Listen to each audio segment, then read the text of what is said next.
এমন একটি নিরামিষ থাকলে দুপুরের গরমে ধোয়া ওঠা গরম ভাতের সাথে খেতে কিন্তু অসাধারণ। আর লুচি, পরোটা, রুটির সঙ্গে খেতে তো কথাই নেই, এটি জমিয়ে খাওয়া যায়। তো ভিউয়ার্স, চলুন আর কথা না বাড়িয়ে রেসিপিটি দেখে নেওয়া যাক। রেসিপির শুরুতেই আমি 500 গ্রাম ঝিঙ্গে নিয়ে নিলাম।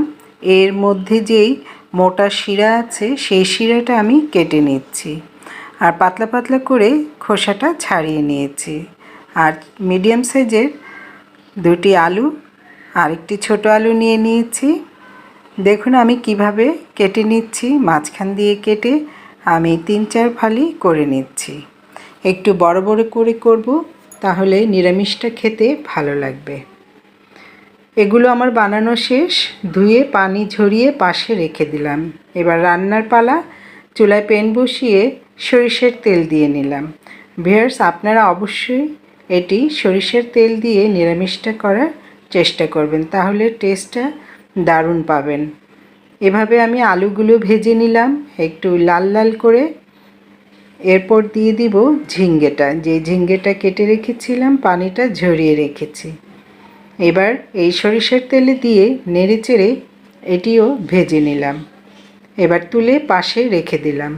আবারও প্যানে তেল দিয়ে কালো জিরে দিয়ে দিলাম। তেলটা অবশ্যই সরিষার তেল হতে হবে।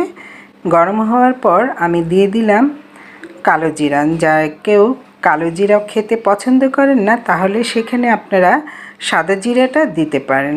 পেঁয়াজ কুচিটা দিয়ে দিলাম আর কয়েকটি কাঁচামরিচ ফালি একটু লাল করে নিলাম। আর যে সবজিগুলো আমি ভেজে রেখেছিলাম সেই সবজিগুলো দিয়ে দিলাম। সবজিগুলো দিয়ে সামান্য হলুদ দিয়ে দিলাম আর একটু মরিচ, লাল মরিচের গুঁড়া দিয়ে আমি এইভাবে নাড়াচাড়া করে মিশিয়ে নিচ্ছি। আমি এইভাবে বেশ কিছুক্ষণ নাড়াচাড়া করব, কারণ এই ঝিঙ্গে থেকে পানি উঠে আসে প্রচুর, তাই এই পানিতেই আমি সবজিটা সেদ্ধ করে নেব। স্বাদ মতো লবণ দিয়ে দিলাম। লবণটা প্রথমে দেবেন না, তাহলে পানিটা অনেক আগেই ছেড়ে দেবে।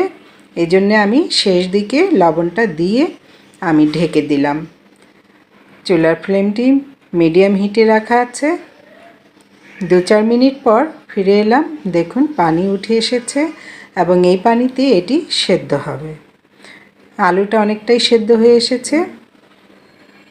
এবার দিয়ে দিলাম অল্প একটু পানি আর দিয়ে দিলাম চিনি। এই চিনিটা আপনারা যে কেউ পছন্দ না করেন তাহলে স্কিপ করতে পারেন। চিনিটা দিলে টেস্টটা ভালো আসে ঝিঙ্গের। এরপর দিয়ে দিব ধনিয়া পাতা কুচি, কাঁচামরিচ ফালি। ভিউয়ার্স, ভিডিওটি ভালো লাগলে পেজটি ফলো দিয়ে পাশেই থাকবেন। আর যারা চ্যানেল থেকে দেখছেন তারা চ্যানেলটি সাবস্ক্রাইব করে পাশে থাকা বেল আইকনটি প্রেস করে দিবেন আর শেয়ার করে দিবেন অন্য বন্ধুদেরকে দেখার জন্য। এইভাবে আমি কিছুক্ষণ রেখে সামান্য একটু ঝোল রেখে আমি তুলে নিচ্ছি, একটি ডিশে সার্ভ করে নিলাম। ভিউয়ার্স, রুটি, পরোটা আর লুচির সঙ্গে খেতে কিন্তু অসাধারণ, আর গরম ভাতের সাথে কথাই তো নেই। তো ভিউয়ার্স, আজ এই পর্যন্তই।